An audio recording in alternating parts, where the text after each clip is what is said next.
It's list time! Hello, welcome to another top 10. And for the first time in the history of this channel, I'm gonna have a look at the top 10 worst figures / most disappointing of the year 2024. Don't get all mean, don't get all worked up. Just because some of your favorite figures might be on this list doesn't mean they're necessarily completely bad. But as I said, the disappointment factor is very important in these figures. Something where it just should have been better, something where I expected more, especially at the price point or what the promo pictures or whatever. There's a bunch of different things that go into the figures making this list. And I explain all of that in great detail. So, without further ado, let's get into the list. But before we do, just real quick, don't forget to like, subscribe, comment on this video so we get the algorithm rolling. It helps me out a lot. I know everybody always says that and you hear it all the time and you're tired of it and I'm tired myself, but it's true. So let's get into the video though. Thank you. At the number 10 spot, we got the pop-up parade Ninomai Inanis from Hololive. Like, not the worst offender. The only reason she's on here is like, I couldn't get over how weird that face looks. And other than that, they freaked out the size. And I don't know what's up with that. Maybe it's because she's standing straight, but something with this figure is just kind of wrong. It's not the worst, but that's why it's only number 10.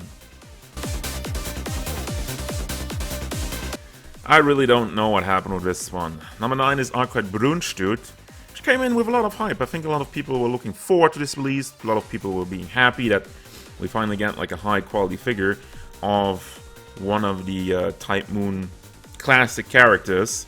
Problem here is mainly very overpriced for such a simple design, and they overcomplicated it with doing this weird ab crunch in the middle, and it just felt lazy. I don't know. They also had a huge issue with the paint rubbing off on the skirt, and overall, again, for such a high priced release on such a basic figure, such a basic design, it just was a huge bundle of disappointment. It's kind of weird how often I have one amazing Yamaguchi in the top 10 list, but this year it wasn't meant to be. With the Supergirl figure, it's quite simple. Had a great look, loved the cape and whatnot, but the articulation was just too wonky in some parts. Like these big double jointed shoulders just popping out, looking weird enough. And then the size, I don't get it. You have a lineup of superhero type characters, and this one just doesn't fit into anything. It doesn't fit into the amazing Yamaguchi lineup, doesn't fit up with Figma, and doesn't fit up with like Mafex. I don't know what this size is, I don't know what the size is for, but it doesn't make any sense. Front Armor Victoria. Getting two figures for like kinda the price of one seemed very tempting. However, the finished product, I don't know, some of it felt a little bit flimsy, and the big issue obviously is with the armored version because stuff just kept popping up. It was really frustrating just handling the figure, trying to put it into pose, and even like they didn't really incorporate the armor parts that well into the articulation. So in the end, you got a figure that still looked pretty good, but you just didn't want to touch it because she was gonna fall apart. This one is kind of funny because originally I was quite happy with this release, but the more I looked into it and the more I thought about it and the more I got comments from you guys that NECA made one like a couple of years ago for 30 bucks, which in some parts was beating this one. Now I still think Isaac Clarke looks the part. Articulation is somewhat wonky, but the main issue that really bothers me is that it's not enough to it. The figure itself is good, but some of the paint apps could have been better. And then the more I thought about it is like articulation. You can't even spin the slicer weapon. What the hell? So overall, it should have just been more. And I don't think this figure is bad. It's just like hugely disappointing, especially at the high price point. Now it gets personal, because you guys know I love Vtubers and I couldn't wait for Figma to release some more of them. And the first couple of releases we got back in the day, like from Usada Picora and whatnot, pretty good. This one, however, this wasn't the year for Vtubers on Figma. So we got Laplace Darkness. And as I mentioned in the review, the articulation points are horrible. They don't look great, and they don't accomplish anything.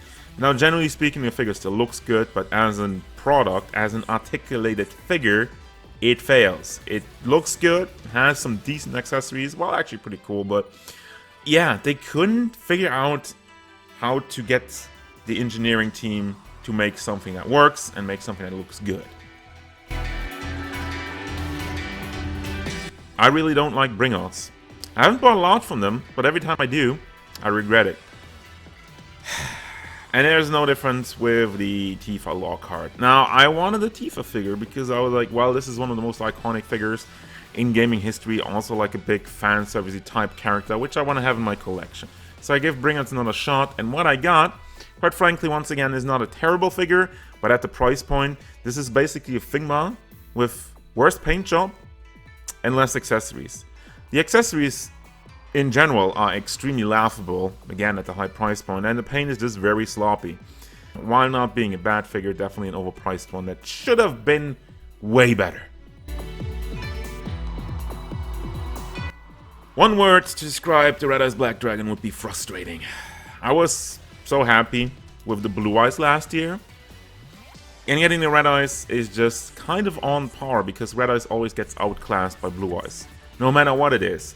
And there's no difference this time. Now, don't get me wrong, the figure still looks good. I love the matte paint job on it. I love that they kind of distance it from the Blue Eyes, which was a lot more shiny. Well, it does make a lot more sense. But trying to get this figure into pose, it fell apart. There was stuff that didn't even move and stuff I couldn't even reconnect at some point. And I struggled so long to get that guy into some cool poses. And then also you have the awful claws on the feet, which makes it impossible for him to stand without a base.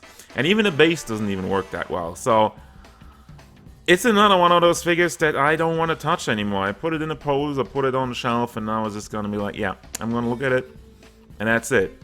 Which is disappointing and sad.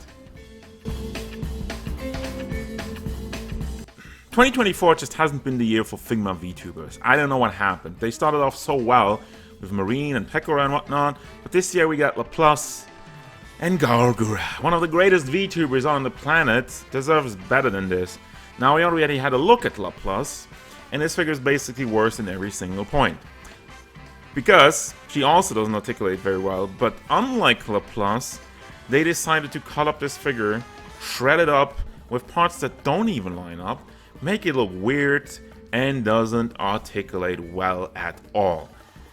So what's the worst part about a figure? Not even wanting to look at it. So good job on that, and I hope the year for VTubers in the Figma lineup is going to be better in 2025. Fingers crossed.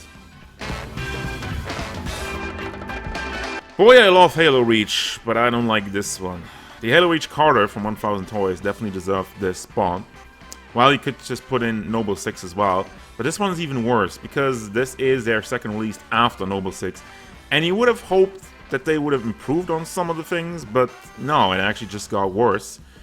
You still have a floppy torso joint, there's still a huge lack of paint, and the paint that is on there isn't even done very well. Can't even remove the knife from the sheath. The lack of accessories is criminal, and all of that at a very high price point. Now, people always say, oh, 200, well, that's the PX exclusive. If you get the regular ones, you're still having to pay like 150 or somewhere along those lines, which we are all in agreement is way too expensive for such an underperforming, under-delivering figure. And it's really disappointing because once again I love haloreach and the price is not justifiable in any way, shape or form. So that's why haloreach Carter is the undisputed #1 worst and most disappointing figure of 2024. Hope you all enjoyed. Hope some of your most hated figures or most disappointing figures were on the list, and also hope that if anything that you liked was on the list, you can forgive me. I'm trying to be honest here, right? But seriously, as we are nearing the end of 2024, I want to thank you all very, very much once again for all the support from everybody, all the comments, all the love. I read all the stuff and I see you guys. And I couldn't be doing this without you. This channel has been seeing some very good growth this year, and I'm happy about it. I'm happy, I'm excited for the next year, and as we're rolling into 2025, once again, thank you. I wish you all happy holidays, Merry Christmas, whatever you're celebrating or not celebrating, doesn't matter. I hope you have a good time, and I'll be seeing you soon.